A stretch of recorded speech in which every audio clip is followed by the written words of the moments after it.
సనాతన ధర్మం అనగానే ప్రతి ఒక్కడికి నెగిటివిటీయే. అసలు దాంట్లో ఏముంది, ఏమైనా తెలుసుకునే ప్రయత్నం చేద్దాం డీప్గా అని ఎవడూ ఆలోచించట్లేదు.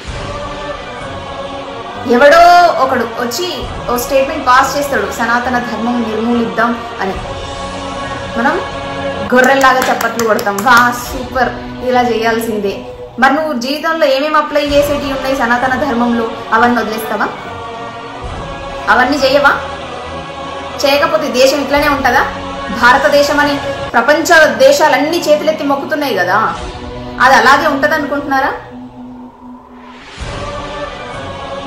అవును, హిందువుల్లో ఒక యూనిటీ ఎందుకు ఉండదో నాకు అర్థం కాదు. ప్రతిరోజు తన ఖురాన్ చదువుతాడు, క్రిస్టియన్ ప్రతిరోజు తన బైబిల్ చదువుతాడు, కానీ హిందువులం మాత్రము మన భగవద్గీతని కనీసం ముట్టుకోకుండా చచ్చిపోయిన వాళ్ళు ఎంతమందో ఉంటారు. ఎందుకు అలా అవుతుంది? ఒక గొప్ప జ్ఞానం ఉన్న భగవద్గీతని ఎందుకు కనీసం ముట్టుకోవట్లేదు, కనీసం పిల్లలకి చెప్పే ప్రయత్నాలు చేయట్లేదు? విదేశీయులేమో మన భగవద్గీతలో ఉన్న శ్లోకాలన్నీ పిల్లలకు నేర్పిస్తారు, ఆ పిల్లలు చక్కగా చెప్తారు. మన పిల్లలకైతే అసలు ఆ భగవద్గీత అంటేనే కూడా తెలియదు. ఎందుకు ఇలా పెంచుతున్నాం మనం పిల్లల్ని? ఏది తెలియకుండా ఎందుకు ఇలా ఉన్నాం? ఇప్పుడు సనాతన ధర్మం గురించి మాట్లాడే వాళ్ళు చాలా మంది ఉన్నారు కదా, దాని గురించి అది కాదు ఇది ఇలా అని చెప్పడానికి మీకు నాలెడ్జ్ ఎక్కడుంది? భగవద్గీత గురించి, శ్రీకృష్ణ పరమాత్మ గురించి, రాముడు గురించి ఒక్కొక్కడు ఒక్కొక్క రకంగా కామెంట్స్ చేస్తూ ఉంటాడు. వాళ్ళకి సమాధానం ఇవ్వాలంటే నీ దగ్గర తెలివి ఉండాలి కదా, నువ్వు చదువుకోవాలి కదా. పిల్లలకు ఆ జ్ఞానం వద్దు, కేవలం టెక్స్ట్ బుక్ ఒకటి చదివితే చాలు, వాడు ఏదో ఒక జాబ్, వాడికి జాబ్ వస్తే చాలు, వాడికి ప్రైవేట్ జాబ్ వచ్చినా సరే అంతే చాలు. మనకి ఇంకే తెలివిలు వద్దు, అసలు దేవుడు వద్దు, ఏమి వద్దు, ఇట్లనే ఉందాం, ఇంతే కదా. చచ్చిపోయేటప్పుడు భగవద్గీతని అక్కడ వేస్తారు. భవిష్యత్ తరాలు ఏమనుకుంటాయి? చచ్చిపోయినప్పుడు మాత్రమే వేసే పాట అనుకుంటాయి. ఎందుకంటే మన విదేశీ చదువులు కదా, గట్లనే ఏడుస్తుంది. మరి మనం ఇలాగే ఉంటే భవిష్యత్ తరాలకి భగవద్గీత అంటే కేవలం ఒక పుస్తకం లాగానే కనిపిస్తుంది. ఇప్పుడు కొన్ని చీడ పురుగులకి అది ఎందుకు పనికిరానికి కనిపిస్తుంది కదా, ఇలాగే కనిపిస్తుంది, ఇలాగే ఉంటది. భవిష్యత్ తరాలకి భగవద్గీత అందదు.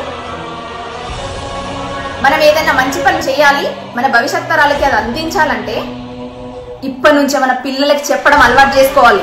భగవద్గీతలో ఏముంది, ఏం లేదు, మన జీవితాలకు ఏమేమి అప్లై చేసుకోవాలి, అసలు మనిషి అనేవాడు ఎలా ఉండాలి, ఇవన్నీ తెలవాలంటే భగవద్గీత యొక్క గొప్పతనం మన హిందువులకి తెలిసి తీరాలి.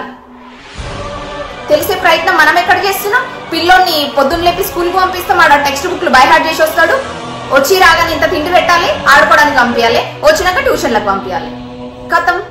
సండే వస్తే ఎక్స్కర్షన్ కో, ఇంకెక్కడికో, సినిమాలకో, షికార్లకో తిప్పాలి పిల్లల్ని. ఎక్కడుంటది యూనిటీ? ఎక్కడుంటది మన పురాణాల గురించి మనం తెలుసుకొని నలుగురికి మంచి చెప్పే పద్ధతి ఎక్కడొస్తుంది? ఎక్కడ? ఏం చేస్తాం? ఇక నిన్ను అంటుండు, నీ దేవుళ్ళని తిడుతుండా అంటే తిడతారు, మరి పడాలి మనం. అలాగే ఉంది, పడాల్సిన పరిస్థితే ఉంది. మరి ఒక్కొక్క కమెంట్ చూస్తుంటే బ్లడ్ బాయిల్ అయిపోయింది తెలుసా. అయినా మనం ఏం చేయలేం, నోరు మూసుకొని కూర్చోవాలి అంతే. ఎందుకంటే మనకేం తెలియదు, మనం ఏం చదువుకోలేదు కదా భగవద్గీత గురించి. మాట్లాడితే ఒక్కొక్కడు సైన్స్ గురించి మాట్లాడతాడు. సైన్స్ ఎక్కడి నుంచి వచ్చింది? పురాణాల్లో లేదా సైన్స్? పిహెచ్డి చేయగానే గొప్ప అయిపోరు. ఇది తెలుసుకోండి, పిల్లలకి భగవద్గీత నేర్పించడం చాలా అవసరం. ఇప్పటి వరకు ఏ హిందువు భగవద్గీతను కనీసం ముట్టుకోలేదో ప్రతి ఒక్కరు భగవద్గీతను కొనుక్కొని చదువుకోవాలి. వాడెవడో భగవద్గీత పేజ్ ఏమో భగవద్గీత అని రాసుంది, శ్రీకృష్ణుడి బొమ్మ ఉంది, లోపల చూస్తేనేమో బైబిల్. What is this? ఏం జరుగుతుంది? మనం నోర్లు మూసుకొని ఉంటున్నాం కాబట్టి ఇలా అవుతుంది. ఇలాగే మత మార్పులు చేస్తున్నారు. అన్నిటికీ నోరు మూసుకొని కూర్చుంటున్నాం మనం అంతే, ఇంకేం